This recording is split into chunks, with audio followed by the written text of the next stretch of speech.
저는 박영자입니다. 올해 74세죠. 평생을 시장에서 분식집을 운영하며 살아왔어요. 떡볶이 한 그릇, 김밥 한 줄씩 팔며 두 자식을 키웠습니다. 그렇게 40년을 버텨냈어요. 이제 드디어 가게 문을 닫았습니다. 손목도 아프고 무릎도 시리고 해서요. 정리하며 마지막으로 가게를 둘러봤어요. 낡은 테이블들, 기름때 묻은 벽면들이 모두 제 인생의 흔적이었죠. 그래도 후회는 없었어요. 이 작은 가게로 두 자식 대학까지 보냈으니까요. 은행에 가서 통장을 확인했습니다. 2억 원. 평생 모은 전 재산이었어요. 한 푼 두 푼 모아서 이만큼 만들었다니까요. 통장을 보며 마음이 뿌듯했어요. 이제 편히 살 수 있겠다 싶었거든요. 동네 할머니들과 공원에서 이야기를 나눴어요. 영자야, 이제 진짜 편해지겠네. 고생 많았어. 할머니들의 부러워하는 목소리가 들렸습니다. 저도 웃으며 대답했어요. 그러게요. 이제는 자식들 걱정 말고 제 몸이나 챙기려고 해요. 하지만 집에 혼자 있으면 묘하게 허전했어요. 무엇 때문인지 모르겠는데 자꾸 불안한 생각이 들었거든요. 밤에 잠들기 전이면 특히 그랬어요. 침대 옆 서랍에서 통장을 꺼내 다시 한번 잔액을 확인했습니다. 2억 원이 그대로 있었죠. 아침에 일어나서도 마찬가지였어요. 커피 한 잔 마시면서도 장을 보러 가면서도 자꾸 통장 생각이 났어요. 왜 그랬을까요? 지금 생각해보면 예감이었던 것 같아요. 매일 저녁 딸 선희에게 전화를 걸었어요. 엄마 어떻게 지내세요? 선희는 항상 따뜻한 목소리로 안부를 물었죠. 잘 지내고 있어. 너는 아이들 잘 보고 있고. 평범한 대화였지만 마음이 든든했어요. 어느 날 은행 직원이 말했어요. 어르신 요즘 보이스피싱 사기가 많으니까 조심하세요. 통장이나 도장 관리 잘하시고요. 그 말을 듣고 집에 와서 도장을 다시 한번 확인했습니다. 안전한 곳에 잘 보관되어 있었어요. 그런데 왜일까요? 마음속 깊은 곳에서는 계속 뭔가 불편한 느낌이 있었어요. 마치 폭풍 전의 고요함 같은 기분이랄까요? 텔레비전에서 가족 간의 재산 분쟁 뉴스가 나오면 괜히 섬뜩했어요. 우리 가족은 그런 일 없을 거라고 생각했지만요. 통장을 다시 한번 서랍에 넣으며 중얼거렸어요. 이제 정말 편히 살 수 있을 거야. 하지만 그 편안함은 오래가지 않았습니다. 며칠 후면 모든 게 뒤바뀔 줄은 몰랐어요. 어느 금요일 저녁이었어요. 현관 초인종이 울렸습니다. 문을 열어보니 큰아들 정우가 서 있었어요. 오랜만에 보는 아들의 얼굴이 많이 야위어 있었습니다. 어머니, 안녕하세요. 정우의 목소리에는 힘이 없었어요. 옆에 며느리 미정도 함께 있었죠. 미정은 평소보다 더 밝은 표정으로 인사했어요. 어머니, 오랜만이에요. 거실에 앉아서 차를 대접했습니다. 정우는 한참 동안 말을 하지 못했어요. 뭔가 어려운 이야기를 해야 하는 것 같았죠. 미정이 먼저 입을 열었어요. 어머니, 사실 정우가 요즘 많이 힘들어해요. 회사가 부도나면서 정말 어려워졌거든요. 미정의 목소리는 걱정스러웠지만 어딘가 계산적인 느낌이 있었어요. 정우가 고개를 들었습니다. 어머니, 죄송해요. 이런 말씀 드리기가 정말 어렵긴 한데요. 그의 눈에는 눈물이 맺혀 있었어요. 새로운 사업을 시작할 기회가 생겼어요. 하지만 투자금이 부족해서요. 제 가슴이 철렁했어요. 무슨 말을 하려는지 대충 짐작이 갔거든요. 어머니가 가지고 계신 돈을 조금 빌려주실 수 있을까요? 사업만 잘 되면 어머니도 편하게 해드릴 수 있어요. 정우의 목소리가 떨렸습니다. 저는 단호하게 고개를 저었어요. 정우야, 그 돈은 내가 평생 모은 노후 자금이야. 건드릴 수 없어. 목소리에 힘을 주어 말했습니다. 미정이 옆에서 끼어들었어요. 어머니, 저희가 갚을게요. 정말로요. 정우가 이번 사업만 잘 되면 어머니께 훨씬 더 많이 드릴 수 있어요. 그녀의 웃는 얼굴 뒤에 뭔가 다른 감정이 숨어 있는 것 같았어요. 안 돼. 절대 안 돼. 저는 더 강하게 거절했습니다. 그러자 정우가 울먹이기 시작했어요. 어머니, 정말 마지막 기회예요. 이걸 놓치면 우리 가족이 길거리에 나앉을 수도 있어요. 미정은 제 손을 잡았어요. 따뜻한 손길이었지만 왠지 소름이 돋았습니다. 어머니, 가족이잖아요. 서로 도와야 하는 거 아닌가요? 그녀의 눈빛이 순간 차갑게 변했다가 다시 부드러워졌어요. 아니야. 내 평생 번 돈이야. 건드릴 수 없어. 저는 끝까지 거절했습니다. 정우와 미정은 그날 밤늦게까지 설득했어요. 하지만 저는 마음을 바꾸지 않았습니다. 결국 둘은 실망한 표정으로 집을 나갔어요. 문을 닫고 나서 가슴이 답답했어요. 아들을 도와주지 못하는 미안함과 동시에 뭔가 위험한 냄새를 맡은 듯한 불안함이 섞여 있었거든요.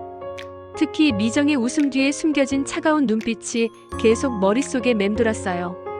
다음 날 아침 딸 선희에게서 전화가 왔어요. 엄마 어떻게 지내세요?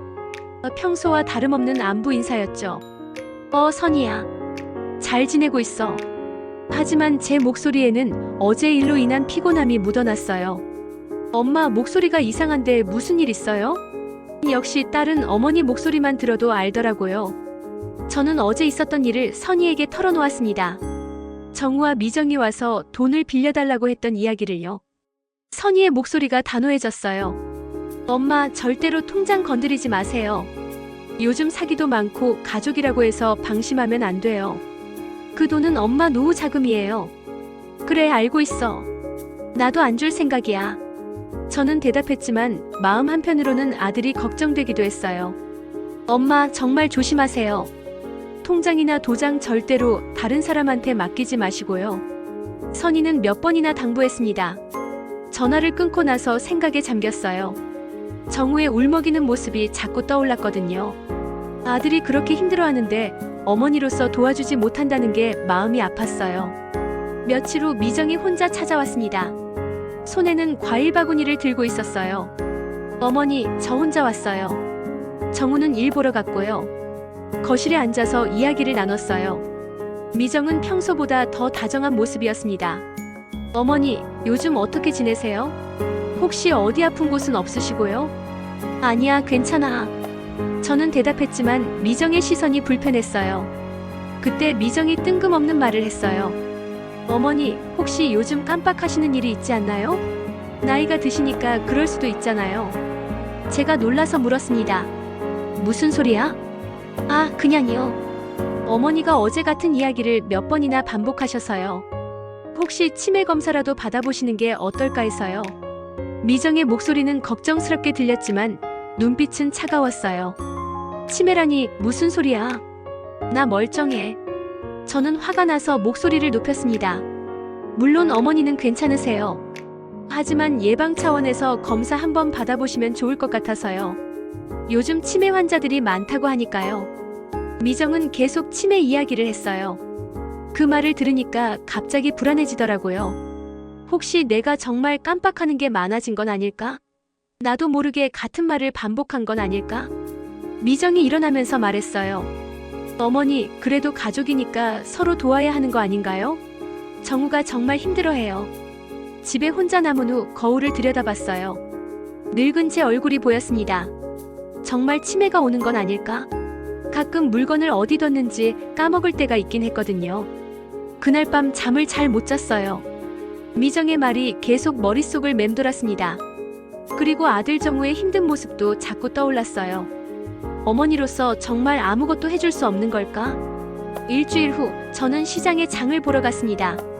오랜만에 예전에 일하던 시장을 구경하며 추억에 젖어 있었어요. 그런데 생각해보니 통장 잔액을 확인한 지 며칠 되었더라고요. 은행에 들렀습니다.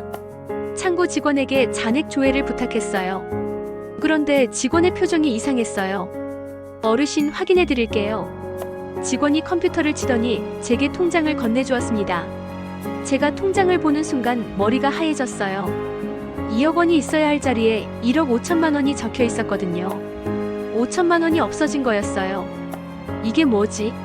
왜 돈이 없어졌지? 저는 당황해서 큰 소리로 물었습니다. 어르신, 일주일 전에 5천만 원이 인출되었네요. 여기 보시면 인출 내역이 있어요. 직원이 친절하게 설명해 주었어요. 그럴 리가 없어. 내가 돈을 뺀 적이 없는데. 제가 손을 떨며 말했습니다. 집으로 뛰어가다시피 했어요. 가슴이 두근거리고 숨이 가빴습니다. 집에 도착하자마자 정우에게 전화를 걸었어요. 정우야, 내 통장에서 돈이 없어졌어. 5천만 원이 사라졌단다. 정우의 목소리가 어딘가 어색했어요. 어머니, 무슨 소리예요? 그럴 리가 없는데요. 은행에서 확인했어. 일주일 전에 인출되었다고 해. 저는 울먹이며 말했습니다. 그때 정우가 한참 침묵하다가 말했어요. 어머니, 실은 제가 잠시 빌렸어요. 뭐라고? 저는 믿을 수가 없었어요. 정말 급한 일이 있어서요. 곧 갚을게요. 며칠만 기다려주세요. 정우의 목소리가 떨렸습니다. 너가 내 돈을 가져간 거야? 제 목소리도 떨렸어요. 분노와 배신감이 뒤섞여 있었거든요. 어머니, 미안해요. 정말 급해서 그랬어요. 사업이 잘 되면 바로 갚을게요. 내 도장을 어떻게 가져간 거야? 내가 허락한 적 없는데. 그건 미정이. 아니, 제가 가져간 거예요. 정우는 말을 더듬었어요. 전화를 끊고 나서 주저앉았습니다. 40년 동안 고생해서 모은 돈을 아들이 몰래 가져갔다니. 도저히 믿을 수가 없었어요. 도장을 확인해보니 제자리에 있더라고요. 그러면 누가 어떻게 제 돈을 인출한 걸까? 미정이라고 했다가 자기가 했다고 하고 뭔가 숨기는 게 있는 것 같았어요. 그날 밤 잠을 못 잤습니다. 아들에 대한 배신감과 동시에 걱정도 되었어요. 정말 급한 일이 있었던 걸까? 아니면 처음부터 제 돈을 노리고 있었던 걸까? 이미 일어난 일이니까 어쩔 수 없다고 생각했어요. 그래도 가족이 무너지는 것보다는 낫다고 스스로를 달래며 견뎌보기로 했습니다. 며칠 후 동네 슈퍼에 갔는데 이상한 일이 일어났어요. 슈퍼 사장님이 저를 보더니 걱정스러운 표정을 지었습니다. 영자씨, 요즘 어떻게 지내세요? 건강은 괜찮으시고요? 평소와 다른 목소리였어요. 네, 괜찮아요. 왜 그러세요? 제가 물었습니다. 그냥 며느리분이 그러시더라고요. 영자씨가 요즘 정신이 좀 오락가락하신다고 사장님이 조심스럽게 말했어요. 제가 깜짝 놀랐어요. 미정이가 그런 말을 했다고요? 네, 며칠 전에 오셔서 그러시더라고요. 시어머니가 치매기가 있으신 것 같다고 같은 말을 몇 번씩 반복하시고 물건도 자주 잃어버리신다고. 저는 얼굴이 화끈거렸어요. 동네 사람들 앞에서 치매 환자 취급을 당했다니. 그것도 며느리가 그런 소문을 낸 거였어요. 아무것도 잘못된 게 없어요. 제가 멀쩡합니다. 제가 목소리를 높여 말했어요. 집에 돌아오는 길에 다른 이웃들도 저를 이상하게 쳐다보는 것 같았어요. 평소 같으면 반갑게 인사하던 사람들이 어색해 보였거든요. 집에 와서 미정에게 전화를 걸었습니다. 미정아, 너 왜 밖에서 내가 치매라고 그러고 다녀? 미정의 목소리는 태어났어요. 어머니, 무슨 말씀이세요? 저는 그런 말 한 적 없어요. 슈퍼 사장님이 직접 말했어. 너가 그랬다고. 그 말씀이세요? 어머니가 요즘 깜빡깜빡 하시니까 주위 사람들이 좀 신경 써달라고 부탁드린 거예요. 나쁜 뜻이 아니었어요. 나 멀쩡해. 왜 자꾸 치매 환자로 만들려고 해? 저는 화가 났어요. 어머니, 진정하세요. 혈압 올라가시겠어요. 요즘 어머니 정말 예민하세요. 전화를 끊고 나서 거울을 봤어요. 혹시 정말 내가 이상한 건 아닐까? 자꾸 의심이 들었거든요. 다음날 정우가 찾아왔어요. 그런데 평소와 달리 저한테 말하는 태도가 달랐어요. 어머니, 요즘 컨디션이 어떠세요? 잠은 잘 주무시고요? 마치 환자를 대하듯 조심스럽게 말했어요. 나 멀쩡해. 왜 모두가 나를 이상한 사람 취급해? 저는 억울했어요. 어머니, 아무도 그런 게 아니에요. 다만 나이가 드시니까 건강을 좀 챙기셔야 한다는 뜻이에요. 정우와 미정이 제게 말할 때마다 어머니 건강, 컨디션, 나이 이런 말들을 계속했어요. 마치 제가 정신이 온전하지 않은 사람인 것처럼 취급했거든요. 점점 자신감이 없어졌어요. 혹시 내가 정말 이상한 건 아닐까? 가족들이 모두 그렇게 말하는데 나도 모르게 의심하게 되었습니다. 밤에 혼자 있으면 더 불안해졌어요. 정말 치매가 오는 건 아닐까? 그래서 5천만 원 인출한 걸 내가 깜빡한 건 아닐까? 하지만 분명히 기억나는 건 제가 돈을 뺀 적이 없다는 거였어요. 이런 상황이 계속되니까 정말 미칠 것 같았어요. 저는 혼자서라도 확실하게 알아보기로 했습니다. 혹시 정말 치매가 온 건지 병원에서 검사를 받기로 했어요. 동네 병원에 가서 치매 검사를 받았습니다. 의사 선생님이 여러 가지 질문을 하고 간단한 테스트도 했어요. 기억력 검사, 계산 문제, 그림 그리기 등등. 며칠 후 결과가 나왔어요. 의사 선생님이 말했습니다. 어르신, 검사 결과 정상이에요. 치매 증상은 전혀 없습니다. 제가 깜짝 놀랐어요. 정말이에요? 내 나이에 비해서 인지 능력도 아주 양호하세요. 걱정하지 마세요. 진단서를 받아들고 기분이 복잡했어요. 한편으로는 안심이 되었지만 또 한편으로는 화가 났어요. 그러면 미정과 정우가 왜 저를 치매 환자 취급한 건지. 병원에서 나와서 은행에 갔어요. 제가 직접 인출한 게 아니라면 누군가 제 명의로 돈을 뺀 거잖아요. 그래서 담당 직원에게 물어봤습니다. 혹시 그날 인출할 때 CCTV 영상을 볼 수 있을까요? 어르신, 본인 확인이 되시니까 보여드릴 수는 있어요. 직원이 컴퓨터로 영상을 찾아주었어요. 화면에 나온 모습을 보고 저는 입이 떡 벌어졌어요. 미정이 제 도장을 가지고 와서 돈을 인출하고 있었거든요. 그것도 아주 자연스럽게요. 이 사람이 누구죠? 직원이 물었어요. 제 며느리예요. 그런데 저는 돈 인출을 부탁한 적이 없어요. 직원의 표정이 심각해졌어요. 어르신, 이건 문제가 있는 것 같은데요. 본인 동의 없이 인출한 거라면. 집에 돌아와서 생각했어요. 미정이 제 도장을 언제 가져간 걸까? 그리고 왜 정우는 자기가 했다고 거짓말한 걸까? 둘이 미리 짜고 한 일인 것 같았어요. 그동안의 일들이 퍼즐처럼 맞춰지기 시작했어요. 미정이 저를 치매 환자로 만들려고 한 것도, 동네에 소문을 낸 것도 모두 계획적이었던 거예요. 제가 정신이 온전하지 않다는 이유를 만들어서 돈을 가져가려고 했던 거였죠. 너무 화가 나서 손이 떨렸어요. 40년 동안 모은 돈을 이런 식으로 빼앗으려고 했다니. 그것도 가족이라는 이름으로요. 치매 진단서와 은행 CCTV 영상. 이제 증거가 있었어요. 더 이상 당하고만 있을 수는 없었습니다. 그날 밤 딸 선희에게 전화를 걸었어요. 모든 상황을 자세히 말해주었습니다. 엄마, 그럴 줄 알았어요. 제가 얼마나 걱정했는지 몰라요. 이제 어떻게 하실 거예요? 나도 이제 가만히 있지 않을 거야. 내 돈 찾아올 거야. 다음 날 아침 일찍 변호사 사무소를 찾아갔습니다. 인터넷에서 찾아본 김 변호사님이었어요. 나이가 50대 정도 되어 보이는 분이었는데 첫인상부터 믿음직스러웠어요.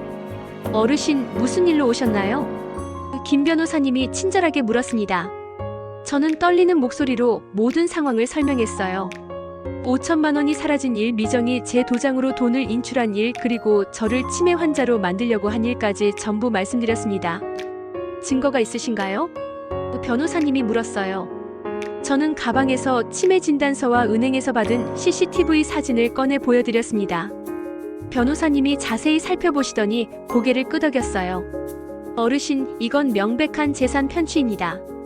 그리고 치매라고 소문을 낸 것도 명예훼손에 해당해요.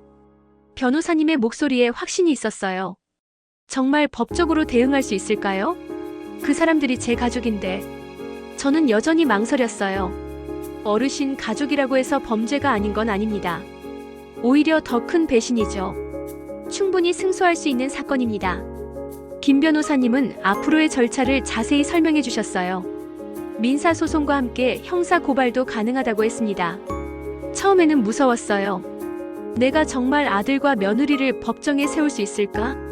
변호사님, 제가 이런 일을 해본 적이 없어서 두려워요. 솔직한 마음을 털어놓았습니다. 어르신, 두려워하실 필요 없어요. 제가 도와드릴게요. 잘못한 사람들이 대가를 치러야 합니다. 사무소에서 나오면서 마음이 한결 가벼워졌어요.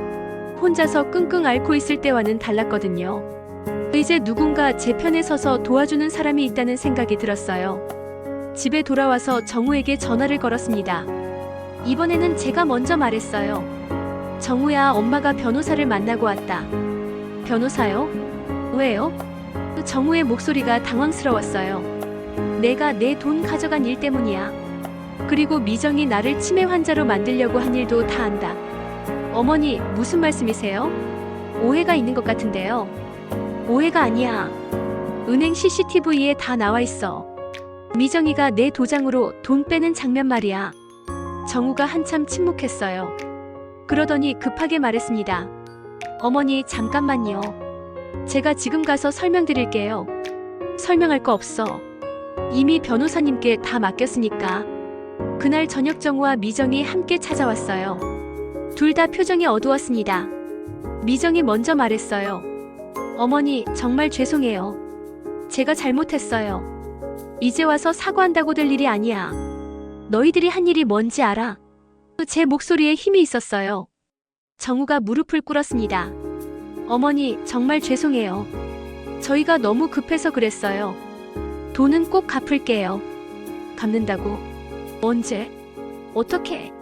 저는 더 이상 속지 않을 거였어요. 어머니, 법정까지 가지 말아요. 가족끼리 이렇게 하면 안 되잖아요. 미정이 울먹였어요. 가족끼리라고? 가족이 이런 짓 해? 내 평생 번 돈을 이런 식으로 가져가고 나를 치매 환자로 만들려고 해?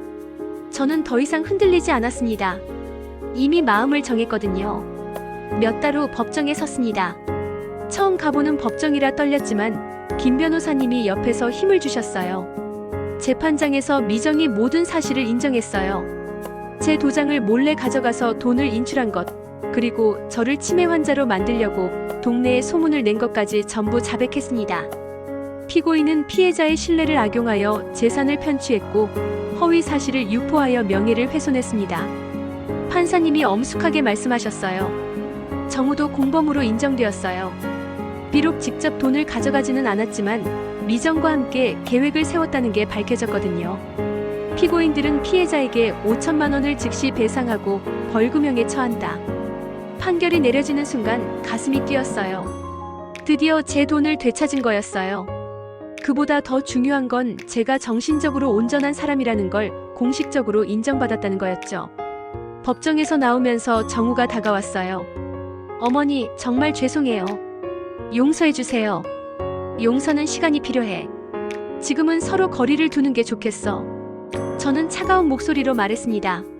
미정은 끝까지 원망스러운 눈빛을 보냈어요. 하지만 이미 상관없었어요. 저는 제 몫을 지켜낸 거니까요. 집으로 돌아오는 길에 딸 선이가 함께 있었어요. 엄마, 정말 고생하셨어요. 이제 편히 지내세요. 그래, 이제야 진짜 내 인생을 찾은 것 같아. 제가 중얼거렸어요. 통장에 5천만 원이 다시 들어왔을 때의 기분은 말로 표현할 수 없었어요. 숫자가 아니라 제 존재 자체를 되찾은 기분이었거든요. 며칠 후 동네 할머니들과 시장을 걸었어요. 예전처럼 자연스럽게 인사하고 이야기를 나눴습니다. 이제는 아무도 저를 이상하게 보지 않았어요. 영자야, 참 잘 견뎠다. 대단해. 할머니들이 제 어깨를 토닥여 주었어요. 네, 이제야 진짜 마음이 편해졌어요. 그날 저녁 선이와 함께 저녁을 먹으며 이야기했어요. 엄마, 앞으로 어떻게 지낼 계획이세요? 일단은 건강 챙기면서 편히 살 거야. 그리고 내 돈은 내가 지킬 거고. 엄마가 옳은 선택을 하셨어요. 가족이라고 해서 모든 걸 참을 필요는 없어요. 창밖을 바라보며 생각했어요. 74년을 살아오면서 가장 힘든 시간이었지만 동시에 가장 소중한 깨달음을 얻은 시간이기도 했어요. 나이가 들어도 포기하면 안 된다는 것, 내 권리는 내가 지켜야 한다는 것을 배웠거든요. 밤늦게 통장을 다시 한번 확인했습니다.